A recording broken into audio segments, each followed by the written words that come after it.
Hi guys, we meet today. I have few reasons why people might avoid having conversations with you. You might be out there wondering why don't people pay attention to me? Why is it that people don't listen when I talk? Why is it that nobody wants to have a long conversation with me?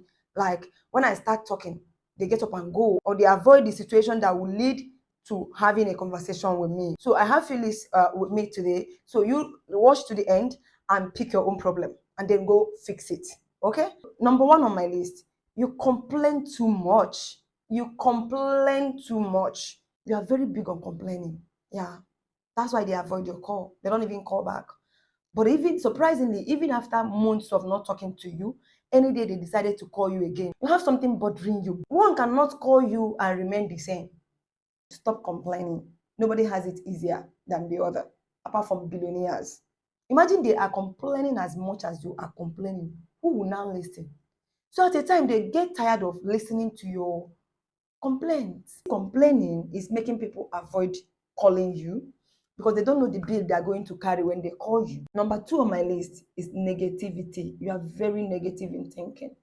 And once people have conversation with you, they will notice that.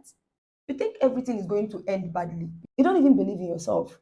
Anytime somebody is bringing a new opportunity to you, the first thing that goes out of your mouth is, I don't have the brain. My sister, I don't have the capacity. I don't have the ability. It's not for me. I cannot do it. Or when have you tried? People like to avoid negativity because they might tell you their own idea and you will sound like this and you will demoralize them. Nobody wants that. Number three on my list is excuses. That one, you go buy and bury you. Excuses. If you do so much on excuses, it's going to, mess up your life. For instance, you and your friend are searching for a job opportunity, right? And then they gave you appointment by 12 tomorrow. And then your friend is calling you by 11:30. You have 1,001 excuses why you will not make it to that interview. I just used the interview. It's not only interview, it happens, which is why it will limit you. People will avoid you. My kind of person, you did the first time, second time, third time, I don't mark am for you. I don't believe in that, so you life be. And I'm not going to hold it against you, but fixing an appointment with you again, Otila, because you are a time waster. You understand? You prefer to find a very beautiful excuse than to put effort and see that thing done. Why? Let me tell you what is happening to you. You lack problem solving skill. Okay? You know what is problem solving skill? You don't have it. You know, they dictionary when they born you.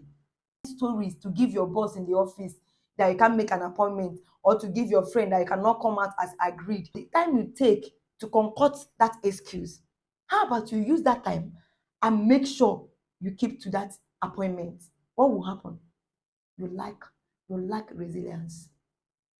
You lack resilience, and you are doing yourself. That is why people avoid you. They don't want to have conversation with you because what are they talking with you? Because today, if they sit down and discuss that tomorrow this is going to happen, they already know that tomorrow you're not going to be there. That is why they don't want to even have that conversation with you. Number four, which says gossip, right? Nobody wants to be around anybody who dissects people that are not present. If you feel like you're bold enough, if you want to surprise your friends, that person you want to talk about behind their back, when you see them and your friends are there, bring up that topic. They will respect you. In fact, they will want to have more conversations with you. All your conversations revolves around gossips. You think people don't pay attention to these things? Yeah. Whatever you're discussing with people, even in group, even in ones or in twos, you are talking about someone who is not present. What happened to talking about them when they are present? That's not bad. Whatever grievances you hold against them, when you see them, say it in their presence. Okay? It makes people avoid you because they know that once they leave, if you're gossiping a person to another person, the person you're talking to already know if she leaves you or he leaves you, you're going to talk about him. You see why they are avoiding your discussions. Number five, rejective. You understand what I mean by rejective? You are judgmental. And your favorite word is, I don't mean to be judgmental, but you made a mistake, or you are judging already. If someone is confessing something they are not proud of to you, you don't use such word. You judge a lot. And the next thing you do, why I say you are rejected, the next thing you do is once the person leaves that place, you cut them off because they were bold enough to tell you that, oh, I mess up, or oh, I F up. You understand? Anytime anybody comes to you and tells you something that is bothering them, you already have an answer. And that answer is going to be you going for their head. You are blaming them, blame upon blame. You are telling them they didn't do it right. I want to ask you something. Do you think they don't know that in that area they didn't do it well? They already know. They are talking to you so you can be a source of support, like listen and calm them down. Don't make them feel worse than they were feeling before they came to you.